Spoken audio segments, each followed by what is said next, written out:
Hello, it's Henry again. Welcome back. I continue to pray you're enjoying your time reading and reflecting on the Psalms. Today's reason to read the Psalms, which is the 28th in this series, is that they reveal to us friendship with God. Psalm 27 verse 4 captures this thought well. The psalmist says, "One thing I ask from the Lord, this only do I seek, that I may dwell in the house of the Lord all the days of my life, to gaze on the beauty of the Lord and to seek him in his temple." I love those verses, and they remind me that the psalmist adores God and beholds him and his beauty as life's greatest gift, and he delights in the presence of God. God's presence to him is vitally important and is something he finds joy in. And this is simply the case for the psalmist because God is a God of friendship. He defines himself, first of all, as a person and never an abstraction or a really neat idea. He discloses himself to us personally, even giving his name to us as Yahweh. I am who I am in Exodus chapter 3. And then most personally, in the person of Christ. He wants us to call him by name, and he expresses himself as a God of fellowship, a God of relationship, who genuinely wants to be with you.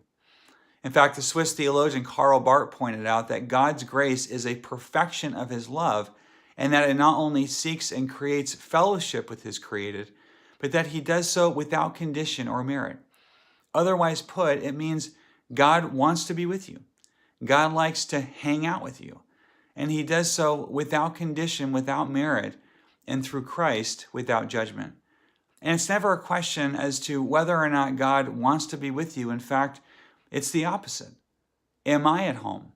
Am I most at peace only dwelling in God's presence? As you think about friendship with God, what does that look like for you? You'll recall the story of Jesus at the home of Martha, who had a sister called Mary. Mary sat at the feet of Jesus listening to everything he said, and they talked and talked. Martha came to him and asked, "Lord, don't you care that my sister has left me to do the work by myself? Tell her to help me." "Martha," Jesus answered, "you are worried and upset about many things, but few things are needed, or indeed only one. Mary has chosen what is better, and it will not be taken away from her." Now we know we need Marthas or nothing gets done, right? But you can't help but notice where Jesus directs the focus. He reveals character in that moment. He shows here that he enjoys another's company. He revels in just being with you.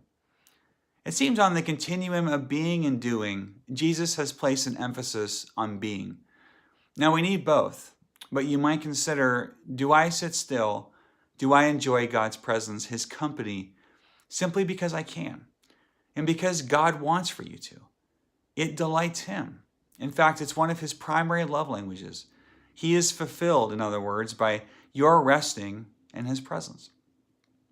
For your reading, look at Psalm 25, verses 14 to 16, and then Luke 10, 38 to 42. And also, note the pattern you've seen in the Psalms you previously read in terms of the friendship qualities that God offers. And will you enjoy the practice of being? See you tomorrow.